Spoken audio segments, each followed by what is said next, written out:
feet. October 14, 1943. High above the scarred industrial landscape of central Germany, the sky is falling. Feet. 290. One American B-17 bombers, the vaunted flying fortresses, press onward towards a single vital objective, the ball-bearing factories of Schweinfurt. This is the industrial heart of the Third Reich. Feet. The source of the precision bearings that allow every German tank, plane, and submarine to function. Destroy it, and you cripple the Nazi war machine. But the German Luftwaffe has other plans. At 20,000 feet, the air, feet, thin and freezing, erupts into a maelstrom of violence.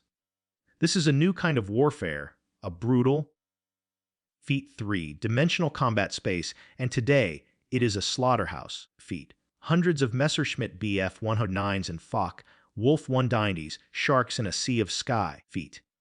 Tear into the lumbering bomber formations. Feet. The air crackles with the angry rasp of machine guns and the deep, throated boom of cannons. Inside the bombers, feet. Boys barely out of their teens, their faces raw from frostbite and fear, fight a desperate, losing battle. The promise of fighter escort, their guardian angels in P-47 Thunderbolts, has evaporated. Feet. The fighters have hit bingo fuel, the point of no return, and have been forced to turn back. Feet. Leaving the bombers utterly alone, naked in the face of the wolves. The result is a massacre. Tracers, feet, like fiery red fingers, reach out and touch a B-17, and it blossoms into a sickening orange flower of flame. Feet. A wing shears off another, sending it into a flat, silent spin. White parachutes dot the sky. A fleeting sign of life in a canvas of death, but for many, there is no escape. The mission is a catastrophe. 60 fortresses, each with a crew of 10 men, are swatted from the sky. 600 American airmen are killed, captured, or wounded in a matter of hours. Feet. The day will be seared into the memory of the 8th Air Force as Black Thursday. The Allied daylight bombing campaign. The cornerstone of their strategy to win the war is on the verge of total collapse. Feet. Shattered by unsustainable losses. The generals are out of ideas. The experts are convinced it's impossible. Feet. But what they didn't know was that the solution wouldn't come from a committee or a laboratory. Feet. It would come from the defiant mind of a single pilot, a man who was about to break every rule in the book to save them all. By late 1943, feet. The Allied war effort in the skies over Europe was facing an existential crisis. The core of their strategy, the combined bomber offensive, was failing, and the cost was being paid in blood. The British Royal Air Force, feet. After enduring horrific casualties in daylight raids, had already made a painful concession, feet. Switching entirely to the less accurate, but far safer, blanket bombing of cities by night. The Americans, however, feet, clung to a different doctrine, one that had become an article of faith, the concept of high altitude, precision, feet daylight bombing, feet. This philosophy was championed by a powerful clique of generals known as the Bomber Mafia. They believed passionately in the B-17 flying fortress. Feet, a marvel of engineering, they argued, was so heavily armed it could defend itself. Feet. Creating its own interlocking fields of fire and fighting its way to the target and back without escort. This belief was a deadly fantasy. The reality over Germany was a grim, mathematical equation of death. Feet. Without friendly fighters to protect them all the way to the target and back. Feet. The bomber streams were a feast for the seasoned pilots of the Luftwaffe. German fighter leaders, feet, men like Adolf Galland and Werner Elmdreh Loders, had developed devastatingly effective tactics. Feet. They would assemble their formations out of range, organize them into disciplined waves, and hurl them at the bombers from all directions, concentrating their attacks to overwhelm the gunners. Their favorite tactic was the head-on pass, a terrifying feat. High speed charge that gave the bombers' gunners mere seconds to react before the German cannons. Feet firing explosive shells ripped through the cockpit. The American escort fighters, feet, primarily the rugged Republic P-47 Thunderbolt, were powerful aircraft, feet, but they were hamstrung by a critical weakness: range. Loaded down with external fuel tanks,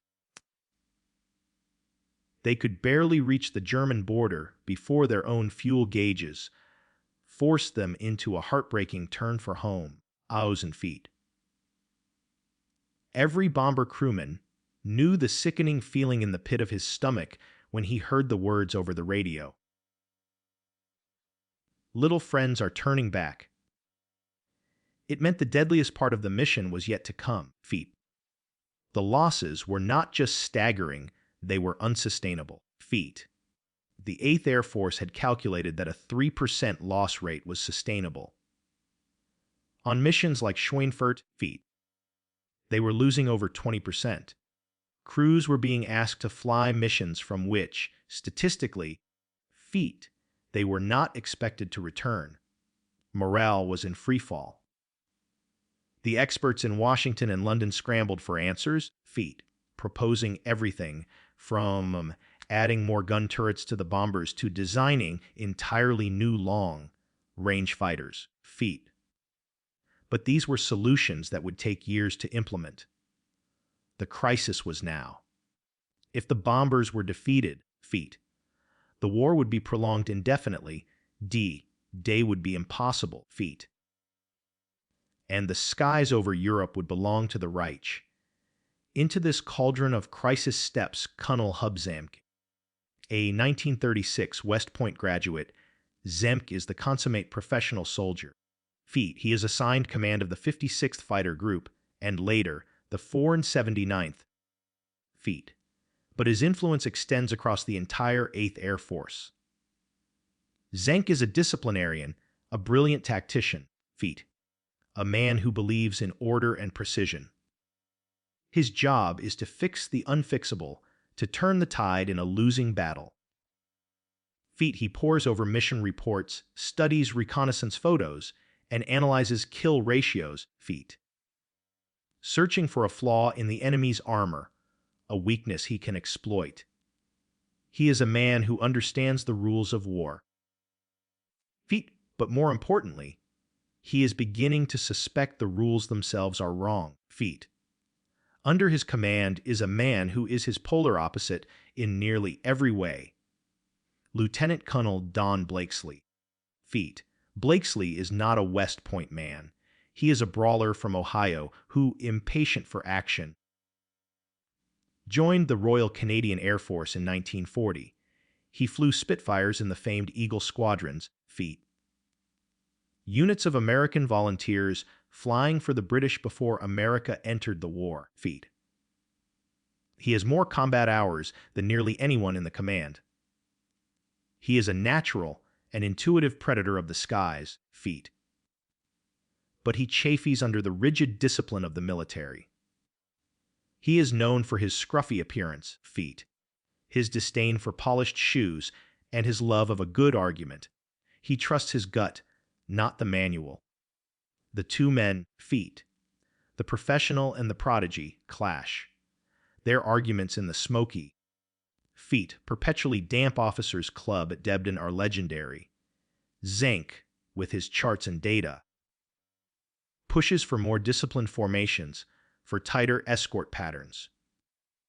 Blakesley, leaning back in his chair, feet, a glass of whiskey in hand, scoffs at the very idea. We're being defensive, he argues, his voice rising, feet. We're flying like they're goddamn bodyguards, just waiting to get hit. We're flying in straight lines, throttled back, feet. They know where we are. They know where we're going. We're playing their game. Zank listens, feet. His patience wearing thin, but he also recognizes the fire of truth in Blakesley's frustration. Then, feet.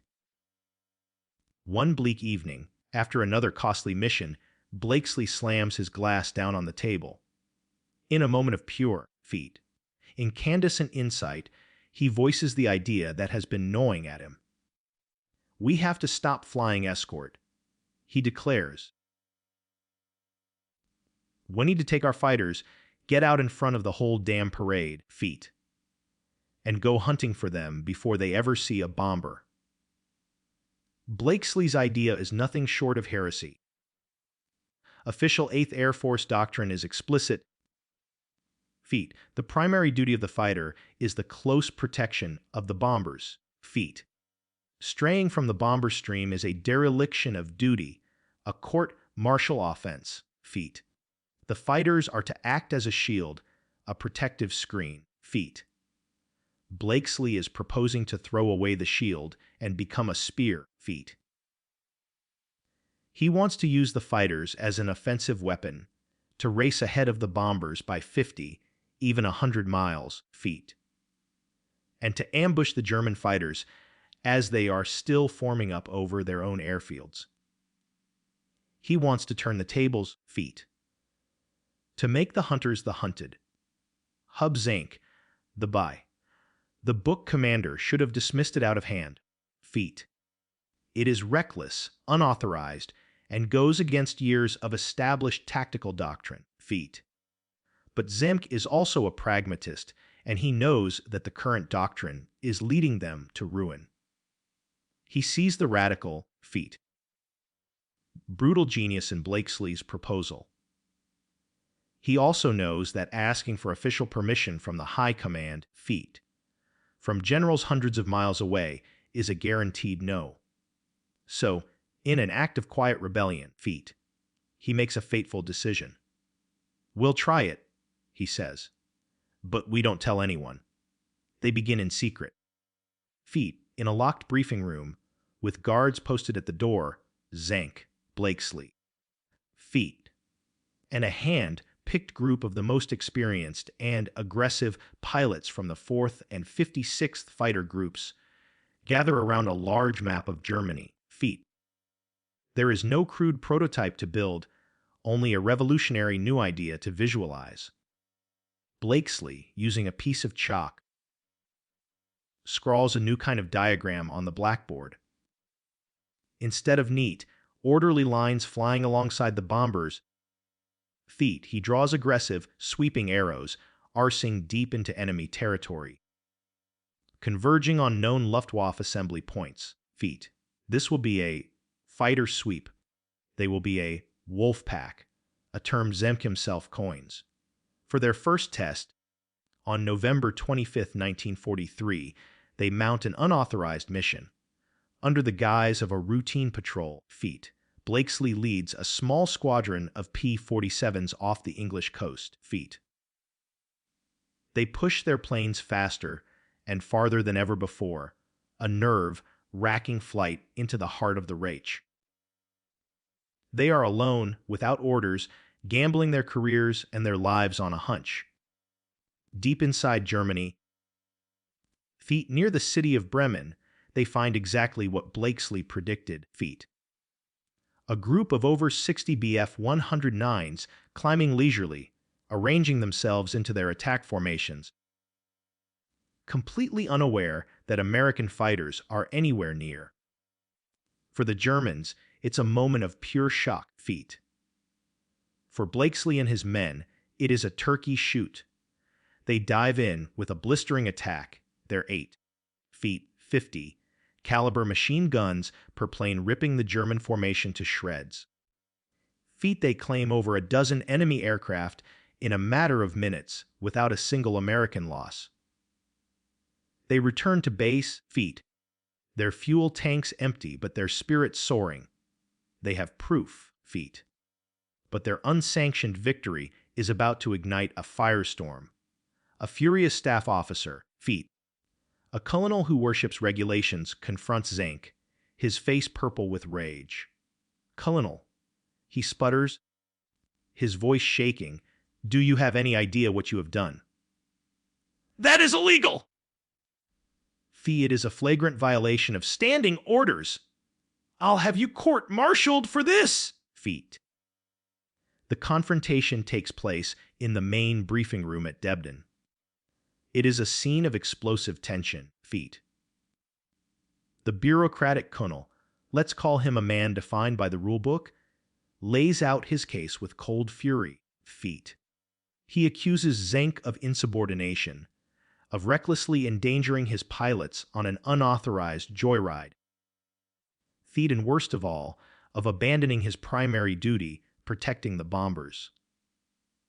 He represents the old way of thinking. Feet. The rigid adherence to a doctrine that is actively failing. Zank, cool and unflappable on the surface, stands his ground. He doesn't make excuses. He presents the facts, the mission data, the gun camera footage, Feet, the confirmed kills, and the lack of American losses.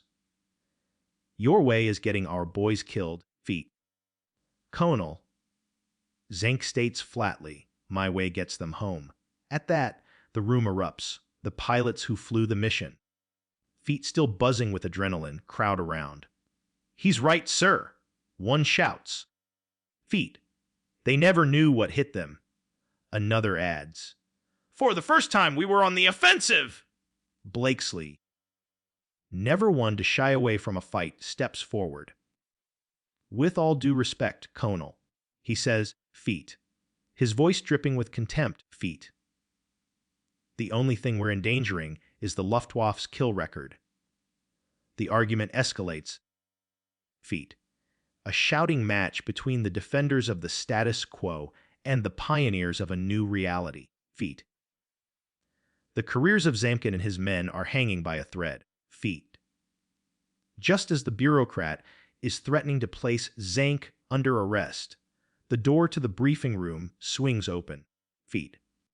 The shouting stops instantly. Every man in the room snaps to attention. Feet. Standing in the doorway is Lieutenant General James, Jimmy Doolittle, the new commander of the 8th Air Force. Feet. Doolittle is more than a general. He is a living legend, the man who led the audacious bombing raid on Tokyo in 1942. Feet. He is an aviator's aviator, a man who understands risk and innovation better than anyone.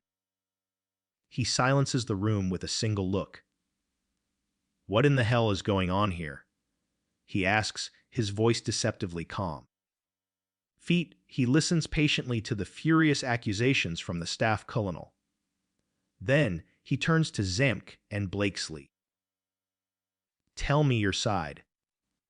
They lay out their theory, the results of their secret mission, Feet, and their vision for a new kind of air war. Doolittle, the ultimate maverick, Feet, looks at the grim bomber loss charts pinned to the wall. He looks at the rigid, outdated tactical diagrams. Then he looks at the eager, determined faces of the fighter pilots. A slow smile spreads across his face. He turns to the sputtering staff officer and says, "You're relieved of this discussion." Then he looks at Zemk. "Feet, my orders were to stop the bombers from being shot down. Your method seems to work. The rule book is out the window. From now on, you have one mission: go out and destroy the German fighter force. Let the wolves hunt." That single decision, made in a crowded English briefing room, would change the course of the air war. Feet. It was the moment the 8th Air Force was finally unshackled. Feet. If you find stories of leadership and innovation as compelling as we do, Feet, be sure to subscribe to Last Words and hit the notification bell. Feet. You won't want to miss our next investigation into the pivotal moments where one decision changed everything. Now, Feet, back to the hunt. Doolittle's command was a green light for a revolution. Feet. Hubzank and Don Blakesley now had the blessing of the one man who mattered. Feet. And they had a new weapon to make their vision a reality, the North American P-51 Mustang. Feet. With its Rolls Royce Merlin engine and incredible range. Feet. The Mustang was the warplane the Allies had been dreaming of. It was fast, agile. Feet. And it could fly all the way to Berlin and back. It was the perfect tool for the Wolfpack. The change was immediate and electrifying. Fighter groups across England began painting over the defensive escort diagrams and training in the new aggressive Zemke's Wolfpack tactics. The testing data was written in fire and steel across the skies of Germany. On mission after mission, the results were staggering. On March 6, 1944, the 8th Air Force launched its first full-scale daylight raid on Berlin itself. For the bomber crews, it was a terrifying prospect, a flight into the very heart of the beast. But this time, they were not alone. Blakesley, leading the 4th Fighter Group, took his Mustangs out ahead. They were the hunters. The German controllers, seeing the American fighters on their radar so early, were thrown into confusion. They scrambled their forces to intercept what they assumed was a fighter-only raid. Instead, they flew headlong into a buzzsaw. The P-51s tore the unprepared German formations to pieces. The kill ratios, once tragically skewed in the Luftwaffe's favor, flipped dramatically. On that first Berlin raid, the 8th Air Force lost 69 bombers, a terrible price, but far lower than it would have been. In exchange, the American fighters, primarily the Mustangs, claimed 97 German fighters destroyed. The German pilots were stunned. Their own post-war accounts are filled with a sense of shock and disbelief. Famed ace Gu Nenther would later state, when the P-51 came, the party was over. Another pilot wrote in his diary, "We cannot believe it. We fly up to attack the fat cats, and suddenly we are fighting for our lives against Mustangs over our own homes." Where did they come from? The psychological impact was as devastating as the physical losses. The German fighter force was now forced onto the defensive, forced to react to the American moves. They could no longer dictate the terms of the engagement. The numbers told the undeniable story. In the fall of 1943, it was not uncommon for an unescorted bomber group to suffer 25% losses on a single mission. By the spring of 1944, with the Mustangs sweeping ahead, the average loss rate dropped to below 3%. Tens of thousands of lives were saved. One bomber gunner, after returning from a brutal mission over Leipzig, where Blakesley's group had fought a swirling 2-hour battle to protect them, found the ace on the flight line. With tears in his eyes, he grabbed Blakesley's hand and said simply, "Because of you, we came home. Because of you, we get to fly again." That was the only medal that ever mattered. The story of Zemke's Wolfpack is a powerful testament to how breaking the rules can sometimes be the only way to win. It took courage, not just in the air, but in the briefing room. To learn more about other mavericks of military history, consider downloading our sponsor's audio book service, You can find thousands of titles on military history, strategy, and leadership. Use code LESWORDS for a free 30-day trial. Now, The Legacy of the Men Who Tamed the Wolf. By June 6, 1944, D-Day, The Luftwaffe was a broken force. The relentless offensive pressure of the fighter sweeps had decimated its ranks. destroyed its aircraft on the ground, and shattered the morale of its pilots. Feat. The Allies achieved total air supremacy over the beaches of Normandy. Feat. A condition that was absolutely essential for the success of the invasion. General Dwight D. Feat. Eisenhower himself would later state that without the victory won by the fighters in the months leading up to the invasion, the entire operation would have been in jeopardy. The 4th Fighter Group, the pioneers of the new tactic, Feat, would end the war with 1,016 enemy aircraft destroyed, a record for the 8th Air Force. After the war, high-ranking German officials were interrogated. When asked what the most decisive factor in their defeat was, Feat, Albert Speer, the Minister of Armaments, gave a simple answer: Feat, the American long-range fighter. General Adolf Galland, commander of Germany's fighter forces, was even more specific. He said, "The day I saw Mustangs over Berlin, I knew the jig was up." The P-51 Mustang would go down in history as one of the greatest aircraft ever built. Feat, with over 15,000 produced. But it was a machine that required a new philosophy to unlock its potential. Feat. A philosophy born of frustration and defiance. That philosophy is the enduring legacy of this story.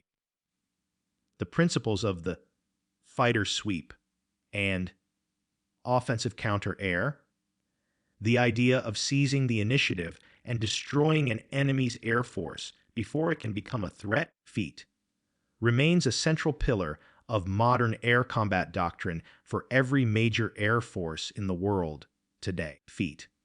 When you see a modern stealth fighter like the F-22 Raptor, Feat, designed to penetrate deep into enemy airspace and establish dominance, Feat, you are seeing the direct descendant of the tactics scribbled on a blackboard by Don Blakesley. As for the humble heroes, Hubzang continued a distinguished career in the U.S. Air Force. Feat, forever remembered as the brilliant architect of the victory, and Don Blakesley, the untamable maverick. He ended the war with more combat flight hours than almost any other American fighter pilot. He was offered parades, Feat, booked deals, and a path to high command. He turned them all down. He refused the fame, returning to a quiet civilian life, content with the knowledge that he had fought the war on his own terms. His story serves as a powerful moral lesson that in times of crisis, Feat, progress is not made by committees or by following the rules. It is forged in the fire of dissent by the stubborn, Feat, brilliant and disobedient few who have the courage to declare that the experts are wrong, Feat, and the audacity to prove it.